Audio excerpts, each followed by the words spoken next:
Algunas personas nacen para ser víctimas, otras para cazar. Y lo peor de todo es que nadie sabe en qué lado está, hasta que es demasiado tarde. No importa lo que creas de ti mismo, cuán racional, bueno o estable pienses que eres. La historia ha demostrado una y otra vez que los peores monstruos no nacieron diferentes a ti. No tenían cuernos, ni miradas demoníacas, ni señales de advertencia en su piel. Fueron niños normales, hombres normales, personas normales, hasta que dejaron de serlo. Pero si los monstruos pueden ser cualquiera, ¿cómo puedes estar seguro de que no serás la próxima víctima? O peor aún, ¿cómo puedes saber que no eres tú quien ya está cambiando? Ellos también comenzaron con un «yo nunca haría eso». No creas que estás a salvo. El abismo no discrimina. No necesitas haber nacido con una patología, ni haber sufrido traumas extremos. Solo necesitas ceder, poco a poco. La mayoría de las personas creen que el mal es algo ajeno, que solo se manifiesta en mentes defectuosas, en seres irreparables. Pero eso no es cierto. El mal no se impone, se infiltra. Philip Zimbardo, el psicólogo detrás del experimento de la prisión de Stanford, lo explicó sin piedad. La línea entre el bien y el mal es más delgada de lo que nos gusta creer, y lo más aterrador no es que los monstruos existan, sino que cualquiera puede convertirse en uno. Y no te equivoques. El 99% de las personas que han caído en lo más bajo jamás pensaron que llegarían allí. No se despertaron un día con la intención de convertirse en depredadores. Todo empieza con una decisión insignificante, algo que nadie notaría, algo que en su momento no parece importar. Todo comienza con un desliz aparentemente inofensivo, una fantasía, un impulso, una decisión tomada en la oscuridad de la mente, sin testigos. Algo que no te atreverías a confesar en voz alta, pero que tampoco te pesa en la conciencia. Todavía. Nada lo demuestra mejor que la forma en que las adicciones se desarrollan. Nadie se vuelve adicto desde el primer contacto con una sustancia o con un estímulo. El primer cigarro, la primera apuesta, la primera vez que justificas lo que antes condenabas. Al principio, es controlable. Luego, es parte de ti. Albert Camus lo expresó con su frialdad habitual. El crimen no surge de la nada. Antes de cada acto irreparable, hubo 1000 concesiones menores que lo hicieron posible. Imagina a alguien que, por simple curiosidad, se expone a imágenes violentas. No siente nada al principio, pero tampoco lo rechaza. Con el tiempo, la incomodidad desaparece. Lo que antes era chocante, ahora es normal. No es que la violencia haya cambiado, es que su percepción de la violencia se ha desgastado. Y cuando algo deja de parecerte inaceptable, se convierte en una opción. No importa si hablamos de violencia, de humillación, de dominación sobre otros. La mente se adapta a lo que consume. Es una ley biológica. Lo que repites se refuerza. Lo que toleras se normaliza. El problema del mundo moderno es que ya no hay barreras. Todo está al alcance. La perversión, la brutalidad, la humillación pública, la cosificación del otro. No hay líneas que detengan la degradación, porque la sociedad ha dejado de marcarlas. Nada lo deja más en evidencia que el consumo masivo de contenido extremo. Antes, ciertos impulsos se mantenían enterrados, sofocados por la presión social. Hoy, se alimentan. Ya no necesitas tener tendencias violentas para ser expuesto a la violencia. La violencia es entretenimiento. Se consume a diario, se comparte, se celebra, se normaliza. Hannah Arendt, quien estudió la banalidad del mal en los juicios de Nuremberg, lo dejó claro. El verdadero peligro no está en los sádicos, ni en los monstruos. Está en los hombres comunes, que han aprendido a ver el horror como parte del paisaje. Hoy, el horror es paisaje. Lo que antes se ocultaba en lo más oscuro de la mente humana, hoy es tendencia. La progresión es simple. Lo que al principio es chocante, luego es aceptable. Lo que antes era aceptable, luego se convierte en necesidad. Cuando la realidad ya no es suficiente para estimular la mente, se buscan experiencias más intensas. Siempre más lejos. Todos creen que son inmunes, que jamás cruzarían ciertos límites, que hay cosas que nunca harían. Pero la historia demuestra lo contrario. Nadie cree que es capaz de las peores cosas hasta que ya es demasiado tarde. Piensa en alguien que roba por primera vez. Tal vez lo hace porque tiene hambre, porque cree que es un juego, porque está influenciado por alguien más. Lo hace, y no lo atrapan. Se convence de que no fue gran cosa. Y cuando una acción no tiene consecuencias inmediatas, la barrera desaparece. La segunda vez es más fácil. La tercera ya no lo cuestiona. Lo mismo ocurre con la violencia. Empieza con una idea, una imagen, una curiosidad. Luego, con una acción pequeña. Después, con la racionalización. Friedrich Nietzsche lo describió con brutal precisión. Cuando miras largo tiempo al abismo, el abismo también mira dentro de ti. El problema es que la mayoría no se da cuenta de que ya están mirándolo. Creen que están en control, que nunca caerán. Pero el control se pierde en el momento en que crees que nada de esto te afecta. El horror no empieza con un cuchillo en la mano. No comienza con un acto de brutalidad, ni con un ataque planeado. Empieza con pequeñas concesiones. La primera vez que justificaste lo que antes te parecía inaceptable. La primera vez que ignoraste una advertencia interna. La primera vez que sentiste un impulso y decidiste seguirlo solo un poco. Y luego sigues bajando. Porque el abismo nunca avisa cuando cruzaste la línea. Solo te das cuenta cuando ya estás en el fondo. Nadie cruza la línea de golpe. El horror no se presenta como una revelación repentina, sino como una idea que al principio parece ajena, pero que poco a poco se vuelve parte de ti. Nadie se despierta un día y decide ser un monstruo. Solo siguen caminando, sin notar que el suelo que pisan ya no es el mismo. El peligro más grande es la ilusión del control. Crees que podrías detenerte en cualquier momento, que todo es solo un juego, que no tiene consecuencias. Pero la repetición convierte lo impensable en hábito.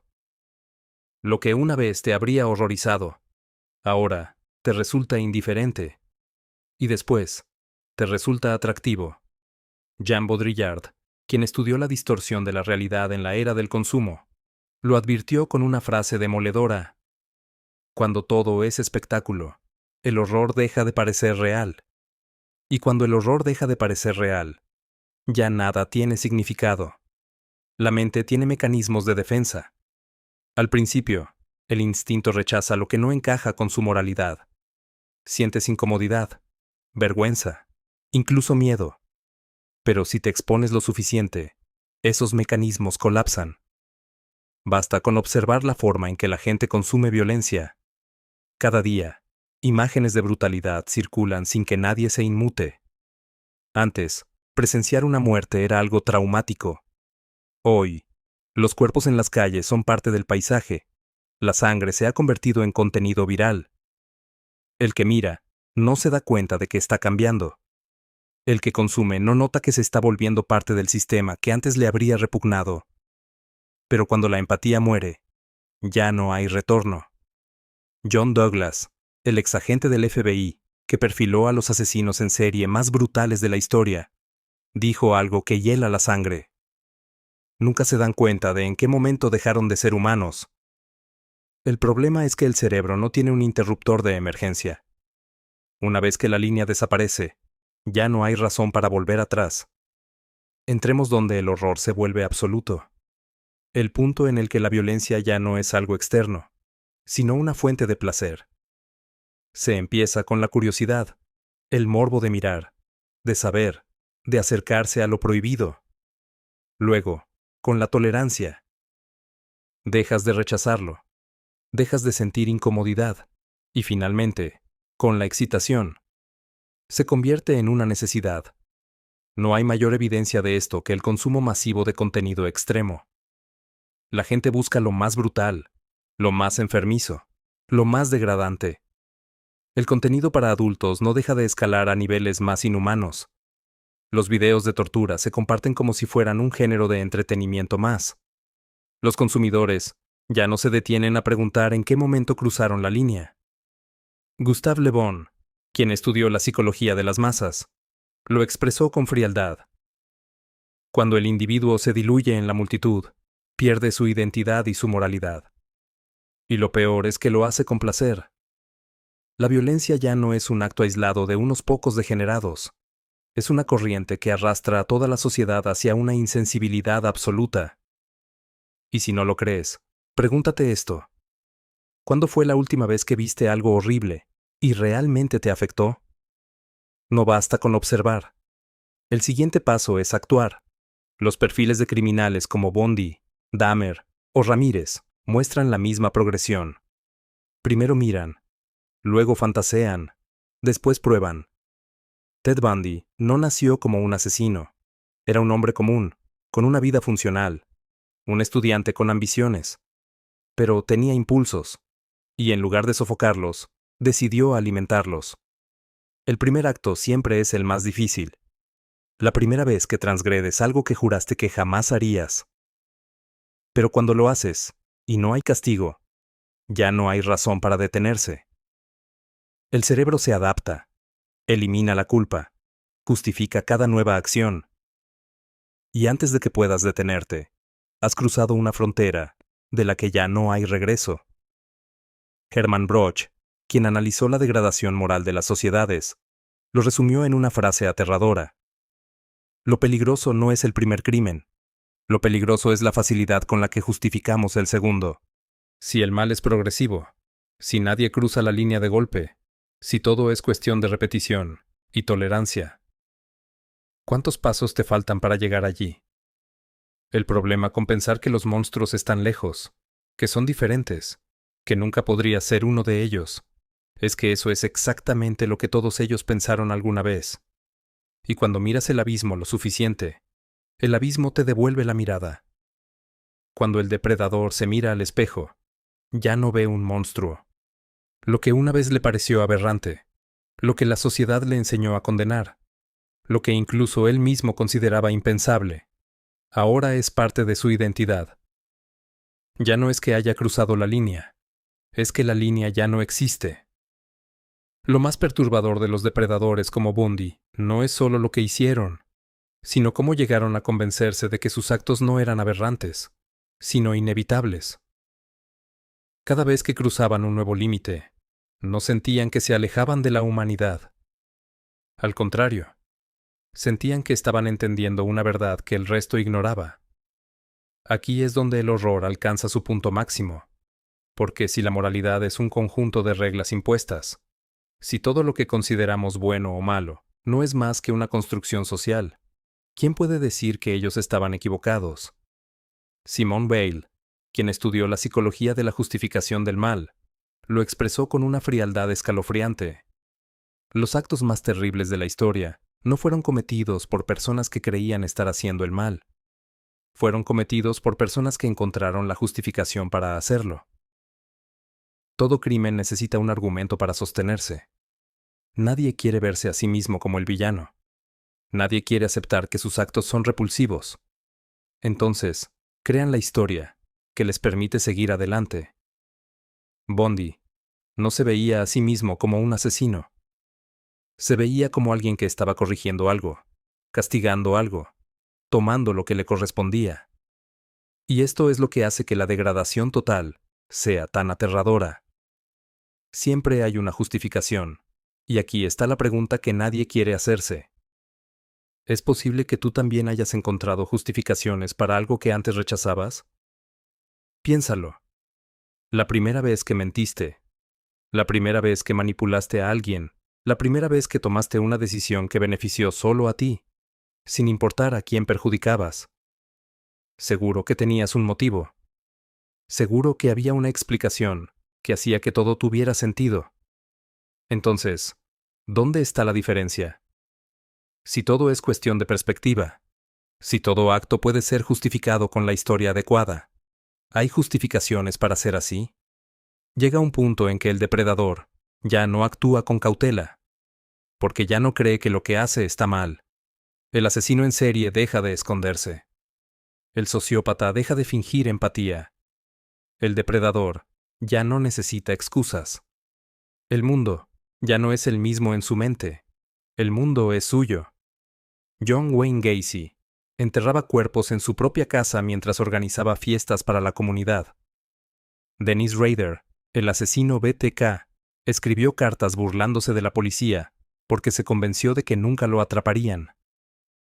Ted Bundy llegó a defenderse en su propio juicio con la arrogancia de alguien que creía que podía manipularlo todo. Si la mente llega a convencerse de que tiene razón, ya no hay freno. Anton LaVey, quien entendió la naturaleza más brutal del hombre, dejó una advertencia clara. Cuando el hombre deja de temer las consecuencias, ya no hay barreras. Solo queda la voluntad de hacer lo que se desea. El verdadero terror no es que existan personas como Bundy. El verdadero terror es que nunca se vieron a sí mismos como algo diferente al resto. Y entonces surge la última pregunta. Si todo empezó con algo pequeño, si todo fue un proceso gradual, si todo se sostuvo en una justificación, ¿cuántas decisiones te separan de ellos? Mira a tu alrededor. Cada día alguien cruza una línea. Cada día alguien justifica lo que antes rechazaba. No son diferentes, solo fueron un poco más lejos. ¿Y a ti? ¿Cuánto te falta para llegar allí? Cierro con una pregunta mucho peor. Si el mal y el bien, aunque no existan en términos absolutos, deben existir, y para que uno se manifieste necesita del otro, ¿necesitamos a esos monstruos